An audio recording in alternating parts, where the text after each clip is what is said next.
Pourquoi est-ce que des parents, toute la journée, ils s'inquiètent pour que leurs enfants ils soient joyeux? Si des parents, ils ont des enfants tristes, ça leur plombe la journée, ça leur plombe leur vie et ça leur gâche même leur retraite. Parce qu'ils sont toute la journée en train de se demander qu'est-ce qui va devenir mon fils, qu'est-ce qui va devenir ma fille. Pour un parent, la chose la plus terrible, c'est si mon enfant il va pas bien. Ben, vous voulez que je vous dise, pour un juif et une juive, s'il est attristé ou si elle n'est pas heureuse, pour Dieu, c'est une souffrance. Quand Dieu voit que son peuple, ses enfants, ils sont en manque de joie, il y a une souffrance derrière ça. Parce que pour lui qui sait tout, il ne peut pas comprendre. Dieu ne peut pas comprendre qu'on ne lui fait pas confiance.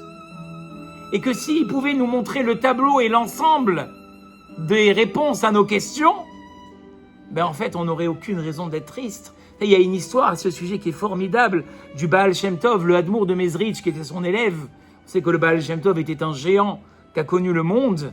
Le Hadmour de Mezrich, il a dit, Rabbi, expliquez-moi le système des réincarnations. Pourquoi il y a des âmes qui viennent, des âmes qui me partent, des gens qui meurent, des gens qui disparaissent, sans qu'on comprenne pourquoi? Il a dit, écoute, tu vas aller au bord du fleuve, à tel et tel endroit, et tu vas comprendre le système des réincarnations. Mais par contre, je te demande une chose.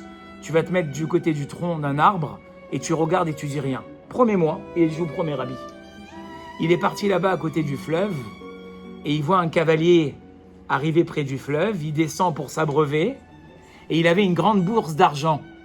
Et la bourse d'argent, elle tombe, et le cavalier, il s'en rend pas compte, il remonte sur son cheval et il part. Quelques instants plus tard, c'est un cocher qui arrive. Vous imaginez bien que quand il voit une belle bourse d'argent comme ça par terre, il regarde à droite, il regarde à gauche, il emporte la bourse et il s'en va. Quelques minutes plus tard, il y a une personne démunie, un pauvre, un nécessiteux qui vient, qui s'assoit à l'ombre de l'arbre et il commence à faire la sieste. Entre-temps, le cavalier, il vient et il lui donne des coups. « Rends-moi ma bourse ! Rends-moi ma bourse !» Mais dans le Hadmour de Mezrich qui est sur le côté, il a envie de parler. Il a envie de lui dire « Mais c'est pas lui !» Il dit « Mais monsieur, je vous ai pas pris votre bourse. Je suis venu simplement profiter de l'ombre de l'arbre. Rends-moi ma bourse, espèce de voleur !» Et il le cogne, et il le cogne, et il le cogne. Et l'autre, le Hadmour de Mezrich, il est outré. Il retourne voir le Baal Shem Tov et il a dit « Tu as vu la scène à laquelle tu as assisté? Ça te paraît injuste, n'est-ce pas ?» Il a dit « Oui, Rabbi, c'est le summum de l'injustice qui vient de se passer. » Il a dit « Je vais t'expliquer. Ces trois personnes-là, c'est trois réincarnations. Il y a un voleur, un volé et un juge. Le voleur, qu'est-ce qu'il a fait? Il a volé de l'argent, il a estorqué de l'argent à une personne. Quand il est arrivé devant le juge, il a donné un pot de vin.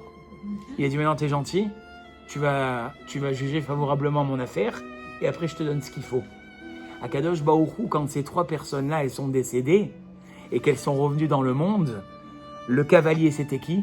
C'était le voleur. Il a perdu sa bourse.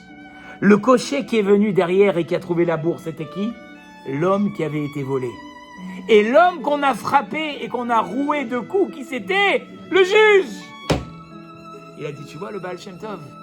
C'est ça le système de la réincarnation. C'est ça qu'on ne comprend pas dans notre vie. Si souvent on a l'impression de voir le monde injuste, et j'ai envie de vous dire et de partager ce sentiment, surtout depuis le 7 octobre, on a plein de questions. Pourtant, comme j'ai dit encore ce matin à mes élèves, à des jeunes filles qui, elles aussi, savent certainement qu'elles ont ces questions. Inne lo yanum velo ishan shomer Israël. On dit dans les psaumes que nous avons récités de façon une grande ferveur. Vraiment, je voulais vous féliciter à toutes et à toutes d'avoir participé à cette journée exceptionnelle. Inne lo yanum velo ishan shomer Israël. Ni il ne somnole, ni il dort, le gardien d'Israël. Alors comment? Rappelez-vous de cette histoire que je viens de vous raconter. Ce qu'on ne voit pas à l'œil nu n'est pas forcément la raison de ce qu'on ne peut pas comprendre. Et il faut faire confiance à Hachem. Ashler al Hachem yehavra, vehu yechalkelcha. Remets-toi à Dieu et dis-toi que toi, tu as une petitesse, non pas d'esprit, mais de vie. Ta vie, elle est trop courte pour comprendre qui vit quoi et à quel moment.